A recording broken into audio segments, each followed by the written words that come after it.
This is the highest ranked player that I've beaten at the moment. Um, so the game was quite standard at first. And then I noticed here that I could get the pawn for free. And I should have moved that pawn there, an extra one up, but I didn't. So I did it there. And as things panned out, I started to develop my pieces a little bit late because of that pawn issue there. And then I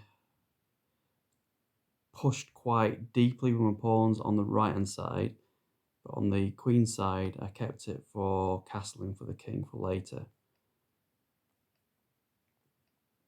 So I did the castle there, which also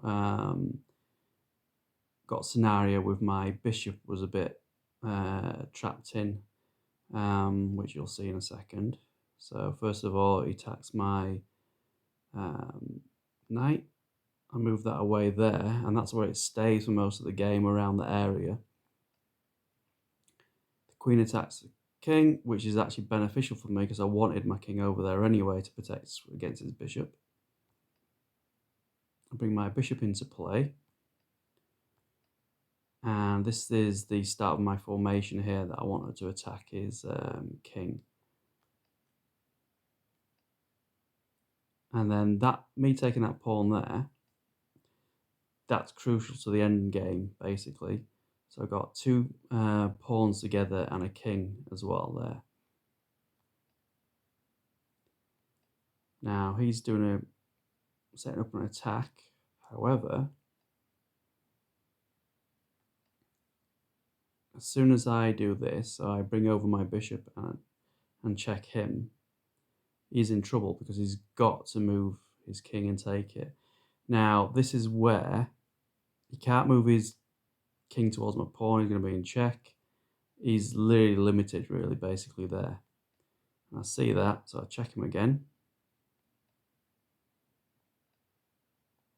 Check him a third time, and then this is where it gets a bit tricky. And to be honest, I was a bit confused who's going to work out with exchange the best, but I knew I had a better position at the time. So basically, he's got the rook that could come down, and he can move his knight away to and protect that rook with the queen. So he moves his rook down there, and then he's got the he moves his knight, and now he's protecting that rook with his queen as well. I decide to take. He takes me, and then I put pressure on his knight again. He backs up his knight. I back up the attack. He backs up his knight again, and then you got 3 pieces on 3 pieces. And then I thought, well, it doesn't matter what really happens here. I've got the king protecting my 3 pawns on the left-hand side, and he's got 1 pawn. That's it. So it looks like if I do an exchange here, regardless what else I could do, I'm going to win. So there you go, and then I just double check, and I'm thinking, should I take the other pawn, check him, and this and that. And I thought, no, I was going to take his queen, and then straight away progress upwards. So if his king was like a square or 2 squares further up, then it would have been a different scenario. But as it is, he resigns at this point.